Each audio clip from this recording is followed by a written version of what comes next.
Hello नमस्कार जय श्री राम साथियों, आप सभी साथियों का हमारे YouTube चैनल में स्वागत वंदन आभार। साथियों शानदार जबरदस्त क्लास स्टार्ट हो चुकी है। क्लास हमारी रहने वाली है आरपीएफ कांस्टेबल प्रीवियस ईयर के क्वेश्चन पेपर मैथ के क्वेश्चन आज हम डिस्कस करने वाले हैं। जी हाँ साथियों, मैथ की जबरदस्त शानदार क्लास डिस्कस होने वाली है। साथियों हम प्रीवियस ईयर के क्वेश्चन डिस्कस कर रहे हैं। समय ये जो पेपर आपके सामने है ये 31 मार्च 2019 का पेपर है। शिफ्ट 1 का पेपर आपके सामने डिस्कस कर रहे हैं। साथियों में इतने जबरदस्त तरीके से आपको क्वेश्चन करने का वे बताएंगे कि आपको देखकर मजा आ जाएगा। और हमारा जो क्वेश्चन समझाने का तरीका है, क्योंकि हमारा उद्देश्य आपको सिलेक्शन तक ले जाने का है। जी हाँ साथियों, सिलेक्शन तक ले जाने का हमारी शानदार क्लास जीके की भी स्टार्ट है। हम टॉपिक वाइज शानदार जबरदस्त 60 से 70 ऐसे टॉपिक लेके आ रहे हैं जिनको आप यदि कर देते हैं तो आपके एक एक नंबर करके सारे नंबर पक्के हो जाएंगे। जी हाँ साथियों, टॉपिक वाइज जबरदस्त क्लास हम लेके आ रहे हैं जीके जीएस की, और आपके सामने मैथ की भी क्लास है। शानदार क्लास है, देखिए और समझिए और फिर देखिए कैसा सिलेक्शन नहीं होता है। चलिए देखते हैं आपके सामने हम सिर्फ मैथ के क्वेश्चन देखेंगे। जी हाँ साथियों, हम जीके जीएस के क्वेश्चन भी डिस्कस कर रहे हैं और मैथ के भी क्वेश्चन प्रीवियस ईयर के सारे डिस्कस कर चुके हैं। हम हमारे चैनल पर विजिट करके जीके जीएस के भी क्वेश्चन देख सकते हैं। आज हम मैथ के क्वेश्चन इस वीडियो में करने वाले हैं, तो चलिए बढ़िया मैथ के देखिए कैसे तरीके, क्या शानदार तरीके रहने वाले हैं। मैथ की जो डर है आपका वो डर आज दूर हो जाएगा। जी हाँ साथियों, देखिए आपके सामने पहला प्रश्न है। प्रश्न क्या है साथियों, एक मशीन को 10% मुनाफे पर बेचा गया। जी हाँ साथियों, 10% मुनाफे पर बेचा गया। अगर उसे 80 रुपए कम पर बेचा जाता तो 10% का नुकसान होता है। मशीन का लागत मूल्य क्या है? ठीक है, समझने का प्रयास करिएगा। साथियों ध्यान रखिएगा, जो 10% का मतलब क्या होता है, 10/100। क्या होता है 10% का मतलब 10/100। कट कर देंगे तो कितना आ जाएगा, 1/10। मुनाफा हुआ मतलब आप 10 की कोई चीज लेके आ रहे हैं, उसको बेच कितने में रहे हैं, 11 रुपए में। क्लियर हो रही है बात? अच्छा, इस बात को भी आप छोड़ दीजिए। यहाँ आज आगे पढ़ते क्या लिखा है, आगे जब सामान को आप 80 रुपए कम में बेचते हैं तो 10% का नुकसान होता है। यानी कि क्रय मूल्य समान रहेगा, तब क्रय मूल्य समान मतलब उसी सामान को आप 10% कम में बेच रहे हैं। तो 10% कम का मतलब 10 की आप लेके आ रहे हैं और बेच कितने में रहे हैं, 9 रुपए में। क्योंकि 10% 1/10 होता है 10%। उस बार आप मुनाफे में बेच रहे थे, लेकिन इस बार आप 10 से 1 कम में 10% कमी करके बेच रहे हैं, तो 10 से 9 में बेच रहे हैं। ध्यान दीजिएगा, बढ़िया तरीके से समझने का प्रयास करिएगा।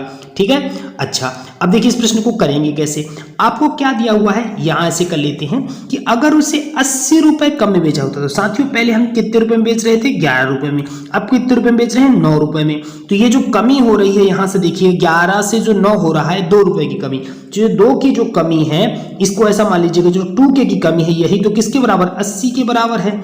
ये जो कमी है यही 80 के बराबर है। इस तरह से ये शानदार तरीका अपनाएंगे, इन प्रश्नों को चुटकी में कर जाएंगे। ठीक है, तो K की वैल्यू कितनी आ जाएगी, जब 2 का आप कट करेंगे 2 को किससे, 80 से, तो कितनी वैल्यू आ जाएगी, 40 की वैल्यू आ जाएगी। ठीक है, तो K का मान मतलब कितना आ गया, 40 आ गया। मतलब 1 की वैल्यू कितनी आ गई, 40 आ गई। आपसे क्या पूछा, लागत मूल्य। लागत मूल्य कितना दिया वो 10, तो 1 की वैल्यू जब 40 है तो 10 की वैल्यू कितनी हो जाएगी, 40 दाहम 400। बी नंबर इस प्रश्न का राइट आंसर हो जाएगा। आपको बढ़िया तरीके से सारी बातें क्लियरली समझ में आ गई होंगी मेरे हिसाब से। ठीक है, यदि कोई दिक्कत कोई परेशानी हो तो कमेंट बॉक्स में आप जरूर प्रश्न पूछ सकते हैं। चलिए अगले प्रश्न को डिस्कस करते हैं। शानदार तरीके से मैथ का पूरा डर गायब हो जाएगा इस तरीके से, क्योंकि हमने सिलेक्शन लिया और सिलेक्शन आपको दिलाएंगे। पढ़ाने का कुछ अलग तरीका अपनाएंगे। फ्री में सारी चीजें आपको मिलने वाली हैं जबरदस्त तरीके से, कोई चार्ज नहीं। बढ़िया तरीके से मन लगाकर शानदार तरीके से सिर्फ आप पढ़ते रहिए। ठीक है, प्रश्न को देखिएगा। प्रश्न नंबर 2 है, सिर्फ मैथ के क्वेश्चन हम करा रहे हैं, जीके जीएस की अलग सेपरेट क्लास चल रही है। चलिए देखते क्या प्रश्न है। यदि एक स्कूल में 95% छात्र उपस्थित हैं तो और 18 छात्र अनुपस्थित थे, तो स्कूल में छात्रों की कुल संख्या। बढ़िया शानदार तरीके से अब देखिएगा, 95% छात्र क्या है, ध्यान दीजिएगा क्या है, प्रेजेंट है, उपस्थित है। तो आपको पता है कि 5% छात्र क्या रहे होंगे, एब्सेंट रहे होंगे। क्लियर, ये बात तो समझ में आ रही है ना। कलर थोड़ा सा अलग कर लेता हूं जिससे आपको और अच्छे तरीके से समझ में आए प्रश्न। ठीक है, तो 5% छात्र क्या रहे हैं, एब्सेंट रहे हैं। क्या रहे, एब्सेंट रहे। तो यही जो 5% आपको दिया है यही 18 के बराबर दिया है। समझ रहे हैं ना, यही तो 18 के बराबर दिया है। क्या लिखा है, 18 छात्र अनुपस्थित है, तो मतलब 5% अनुपस्थित। अच्छा मेरी बात जरा समझिएगा, ये जो 95 और 5% अपनी इनको ऐड कर दो कितना हो जाएगा, 100%। यदि छात्रों की कुल संख्या कितनी रही होगी, 100 रही होगी। कितनी, 100। तो हम 5 में किसका मल्टीप्लाई कर देंगे 100% बन जाए? तो ध्यान दीजिएगा 5% था तो यहाँ पे हम 20 का मल्टीप्लाई कर देंगे, कितना हो जाएगा 100%, क्योंकि हर एक चीज़ अपने आप में 100% होती है। ऐसे 18 में जब आप 20 का मल्टीप्लाई कर देंगे तो हो जाएगा 360। क्लियर, समझ में आ गई बात क्या? तो इस प्रश्न का आंसर क्या हो जाएगा 360। ऑप्शन इस प्रश्न का राइट आंसर हो जाएगा। ठीक है, क्या हो जाएगा 360। क्लियर, समझ में आ गई बात।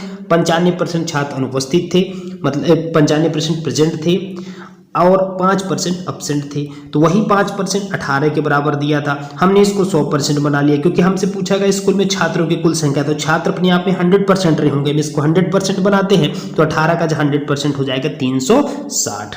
क्लियर, समझ में आ गई बात बढ़िया तरीके से। चलिए अगले प्रश्न की तरफ चलते हैं। अगला प्रश्न कौन सा है? अगले प्रश्न को बढ़िया शानदार तरीके से बनाते हैं तो कोई दिक्कत कोई परेशानी नहीं होगी। मैथ को हलवा तरीके से कर देंगे, एकदम हलवा बना देंगे, हलवा जिसको बोलते हैं। ठीक है, अच्छा यहाँ पे ध्यान दीजिए क्या लिखा है, क्या लिखा है, सरल करें 560 का भाग 376 मतलब 36.50 गुणे 20 इस तरह से दिया। मेरी बात जरा समझिए, क्या लिखा है 560 का भाग किस में देना है, भाग देना है 560 में 36.50 का भाग देना, और गुणा कितना लिखा हुआ 20 का गुणा लिखा हुआ। अब समझना मेरी बात को, ये जो पॉइंट आप हटाओगे तो यहाँ से डबल जीरो आ जाएंगे ना, तो यह समझना है डबल जीरो, तो एक जीरो से एक जीरो कैंसिल हो। ये जो 10 है ये जब ऊपर की तरफ जाएगा तो ये मल्टीप्लाई में हो जाएगा। समझ में आ गई बात, क्या हो जाएगा मल्टीप्लाई में हो जाएगा। अच्छा, तब इसको हम अपन हटा देते हैं। ठीक है, समझ में आ गई बात ना। अच्छा, अब देखिएगा इसको कट कर लेते हैं। अब ये कितना लिखा हुआ है 365 पूरा लिखा हुआ, कितना लिखा हुआ है इसको हम बना लेते हैं। 365 बचा ना, कट करने के बाद कितना बचा था 365। अच्छा, अब इसको 5 से कट कर लेते हैं, तो जब 5 से कट करेंगे तो 5 का किए तो 4 5 चौको, अब 5 से इसको कट किए तो 5 7 35, 5 3 15। अब ये 73 आ गया, ऊपर पूरा गुणा आ गया। तो अब देखना इसको कैसे करेंगे। क्या लिखा हुआ है 560 गुणे 40। ठीक है, समझने का प्रयास करना, भागे 73। अब जल्दी से मल्टीप्लाई कर लेना 560 का 40 में। अच्छा, पूरा हटा देते हैं, एक बार देख लीजिएगा 560 गुणे 40 गुणे 73 इस तरह लिखा हुआ है। फिर से लिख लेते हैं बढ़िया तरीके से। क्या लिखा था 560 गुणे 40। ठीक है, अब भाग क्या देना था 73 का। जब आप इसमें करेंगे तो पूरा मल्टीप्लाई, तो देखो 4 का गुणा कराओ, डबल जीरो यहाँ पे आ जाएगा। 4 का गुणा कराओगे 4 6 24 के 4 हासिल 2, 4 5 20 और 2 22 हो जाएगा। ये हो जाएगा इस तरीके से। 73 का जब इसमें भाग देंगे तो 73 का भाग यहाँ पे दे लीजिए। 73 का कितनी बार जाएगा, 73 में 3 करेंगे तो 3 3 9, 3 7 21, 219 हो जाएगा। 73 त्याई, समझना। ठीक है, 224 से 219 घटाए तो 50 हो जाएगा। 73 में 50 का भाग जाएगा, नहीं जाएगा तो 0 आ जाएगा। तो 3 और 0 किस में है, इसमें नहीं है, इसमें नहीं है, इसमें नहीं है। ऑप्शन ये राइट आंसर हो जाएगा। ठीक, क्योंकि 500 में जब भाग देंगे तो 6 बार ये भाग जाएगा। ठीक है, तो 306 इस प्रश्न का राइट आंसर हो जाएगा। ऑप्शन में पैनी नजर बनाए रखिए, ऑप्शन देखो कर दो पूरी तरीके से, ये नहीं कि पूरा सॉल्व करते हुए बैठे रहो। ठीक है, तो इस प्रश्न का राइट आंसर बी हो जाएगा। ठीक है, तरीका समझ में आ गया होगा। अगले प्रश्न की तरफ चलते हैं। अगला प्रश्न क्या हो जाएगा, अगला प्रश्न देखते हैं। प्रश्न को बढ़िया तरीके से शानदार तरीके से करते हैं। ठीक है, कोई दिक्कत कोई परेशानी। अब देखिए जैसे इस प्रश्न को करेंगे, बिल्कुल प्रश्न को अलग तरीके से अलग भी बताया जाएगा, कहना करना किस तरह से है। ठीक है, ये प्रश्न क्या लिखा हुआ है समझिएगा। 10 वर्ष पूर्व 4 सदस्यों के परिवार की औसत आयु 24 वर्ष है। ठीक है, अब 2 नए बच्चे जुड़ने से परिवार की औसत आयु पूर्ववत हो जाती है। मतलब पूर्ववत मतलब नए बच्चे भी आ जाते हैं तब भी औसत आयु कितनी रहती है 24 रहती है। ठीक है, तो इन बच्चों की वर्तमान आयु बताएं, यह मानकर कि उनकी आयु का अंतर 2 वर्ष, मतलब जो 2 बच्चे हैं उनकी आयु का आपस में अंतर कितना 2 वर्ष का है। तो 10 वर्ष पूर्व उन 4 सदस्यों की औसत आयु कितनी थी 24। ठीक है, समझने का बढ़िया तरीके से प्रयास करिएगा। यदि मैं 1 सदस्य, ये हो गए 2 सदस्य, ये हो गए 3 सदस्य, ठीक है, ये हो गए 4था सदस्य।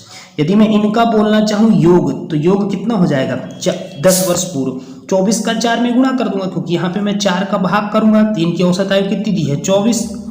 अब मेरे को क्या निकालना है, इनका योग निकालना है ना, इनका आपस में कितना योग रहा होगा। तो मैं क्या करूंगा 24 गुणे 4 कर दूंगा। क्या कर दूंगा 24 गुणे 4 कर दूंगा। तो 4 गुणे 24 कर दूंगा तो कितना आ जाएगा 96। अब मेरी बात बढ़िया तरीके से समझते रहिएगा, सुनिएगा। 96 कब थी? 10 वर्ष पूर्व। तो 10 वर्ष बाद इनकी भी आयु में 10 वर्ष की वृद्धि, इनकी भी आयु में 10 वर्ष की वृद्धि, इनकी भी आयु में और इनकी भी आयु में, तो 4 लोगों की आयु में 10-10 करके वृद्धि हो जाएगी, तो 40 की वृद्धि हो जाएगी, समझिएगा। तो 96 में जब 40 आप ऐड कर देंगे तो कितना हो जाएगा? यहाँ से 6 और 9 और 4 13 हो जाएगा। यानी मैं बोलूँ तो 4 सदस्यों की टोटल आयु का जो योग था वो कितना है? 136। क्लियर? बढ़िया तरीके से बात आपको समझ में आ गई होगी। अब अगला प्रश्न हमसे क्या दिया गया कि यदि अब 2 नए सदस्य जुड़ने से, क्या दिया हुआ है कि अब 2 नए सदस्य, इसको मैं साफ कर देता हूं, इससे आपको बढ़िया तरीके से समझा पाऊं।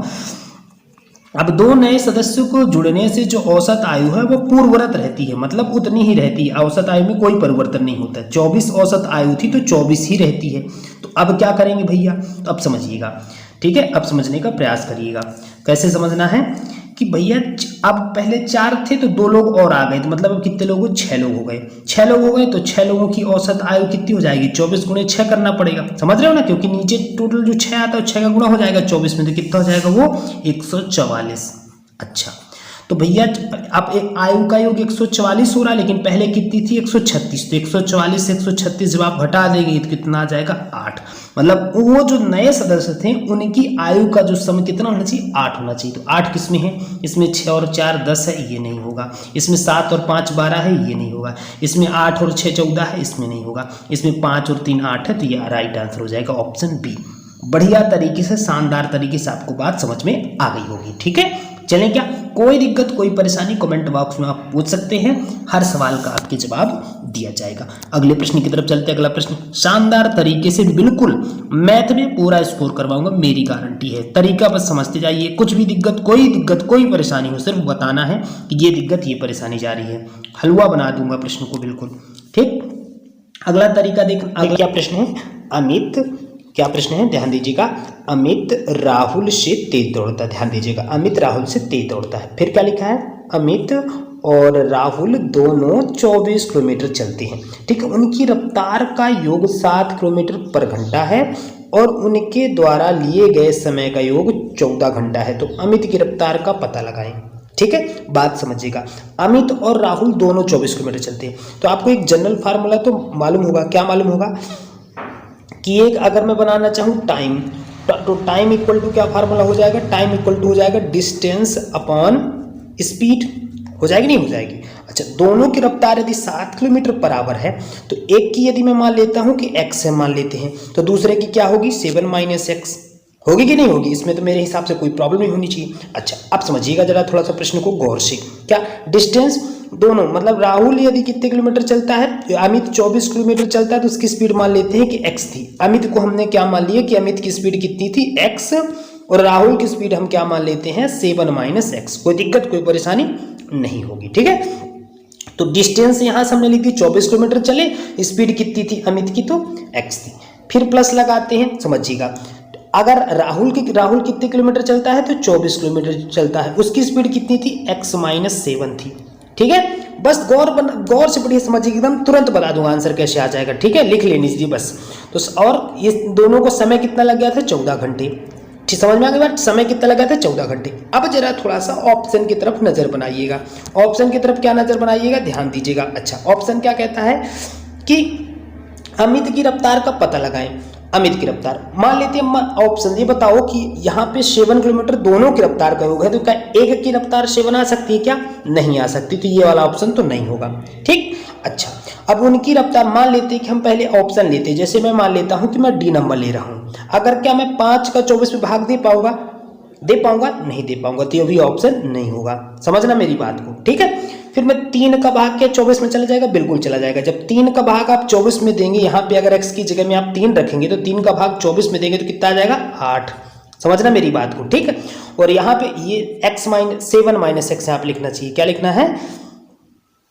यहाँ ध्यान दीजिएगा, क्या हो जाएगा? मैंने लिखा 8, यहाँ से हो जाएगा, यहाँ पे 7 लिखिएगा, यहाँ से x, क्योंकि 7 - x हमने स्पीड मानी है ना राहुल की, तो 7 - x लिखेंगे। अच्छा, अब यदि x की जगह में यहाँ पे आप 3 पुट करोगे तो ये 7 से 3 घटाएंगे तो 4 का भाग जब आप 24 में देंगे तो कितना आ जाएगा? 6 आ जाएगा। कितना आ जाएगा? 6। तो 8 और 6 दोनों मिला के कितने? 14 घंटे हो जाएंगे ना।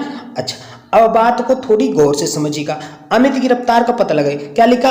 अमित राहुल से तेज दौड़ता है।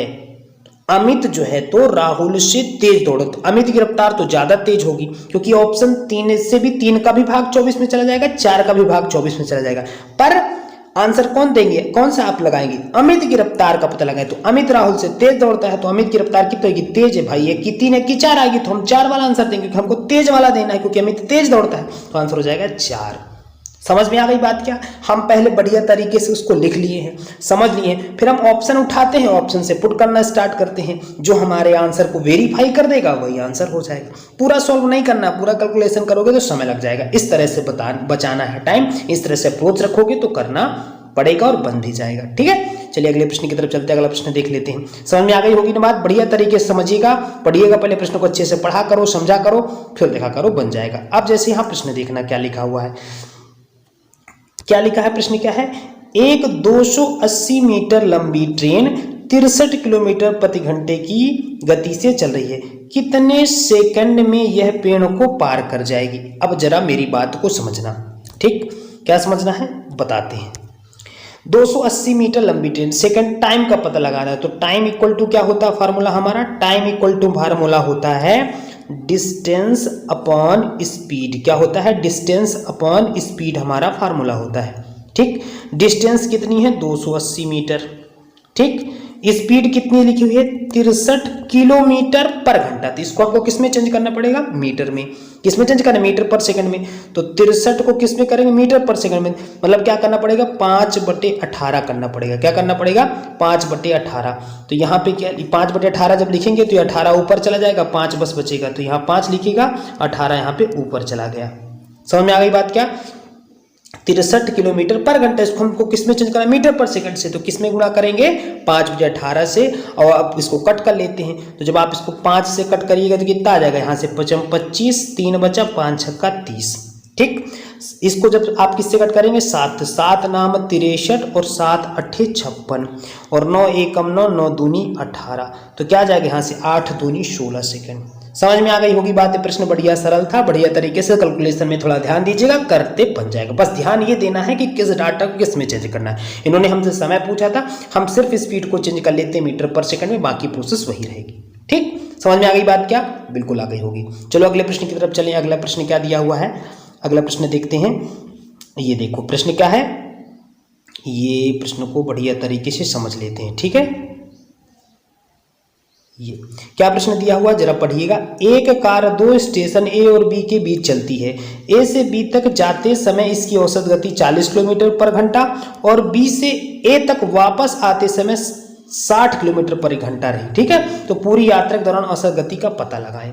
ठीक, अच्छा हमारा प्रश्न, एक कार 2 स्टेशन ए और बी के बीच चलती है, तो ए से बी जब जाती है तो उसकी औसत गति 40 किलोमीटर और बी से जब ए की तरफ आती है तो औसत गति कितनी हो जाती है 60 किलोमीटर। तो इसके लिए हमारा फार्मूला क्या होता है, एवरेज स्पीड निकालने के लिए 2xy, जब डिस्टेंस कांस्टेंट हो, मतलब डिस्टेंस तो वही डिस्टेंस को कवर अप करे ना भाई, ए से बी तक गए, ठीक है, और फिर बी से ए तक आ रहे, तो डिस्टेंस तो वही थी ना, जब डिस्टेंस कांस्टेंट हो तो एवरेज स्पीड के फार्मूला होता है 2xy upon x plus y, ये वाला फार्मूला होता है।